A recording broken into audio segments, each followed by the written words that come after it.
Nah, saudara, sebagai orang percaya yang sudah cukup rutin pergi ke gereja, saya percaya pertanyaan pertama dari katekismus hari ini pasti sudah tidak asing bagi kita.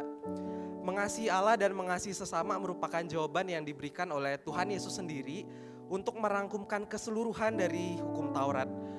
Nah, saudara, sekalipun sudah tidak asing bagi kita, tetapi ternyata itu tidak menjadi jaminan bahwa kita akan mudah melakukannya.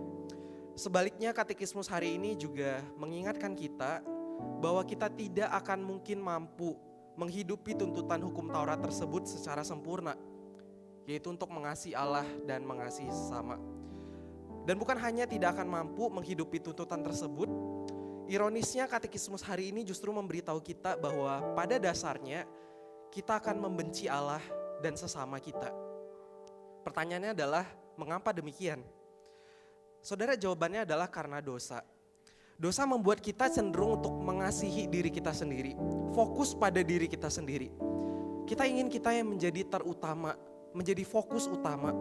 Dan hal ini kita bisa lihat pertama-tama dari kejatuhan manusia ke dalam dosa. Ketika Adam dan Hawa gak peduli lagi dengan perkataan Allah, dan sebaliknya tergoda dengan tawaran ular yang katanya bisa membuat mereka sama seperti Allah.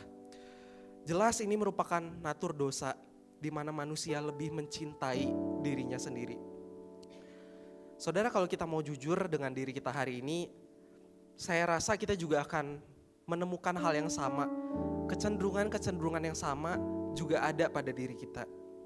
Kita lebih mencintai diri kita sendiri.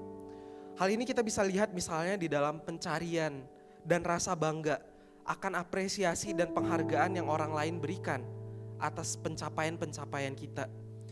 Atau juga lewat berbagai motif tersembunyi yang ada di balik setiap perbuatan-perbuatan baik yang kita lakukan.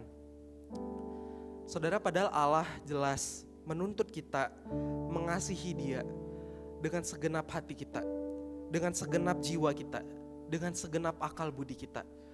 Yang artinya Allah mau kita mengasihi Dia dengan keseluruhan hidup kita. Tetapi kita lebih mencintai diri kita sendiri. Dan kecintaan kita pada diri kita sendiri inilah yang menjadi akar, di mana akhirnya kita membenci Allah, membenci sesama kita.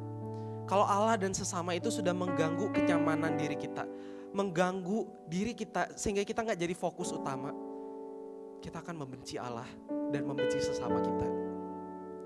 Saudara, tapi kita bersyukur karena ketidakmampuan kita untuk menghidupi Taurat secara sempurna ini bukanlah the end of the story. Kristus telah mati menggantikan tuntutan yang tidak mampu kita selesaikan. Dan bukan hanya itu, tetapi Dia juga yang akan menolong kita.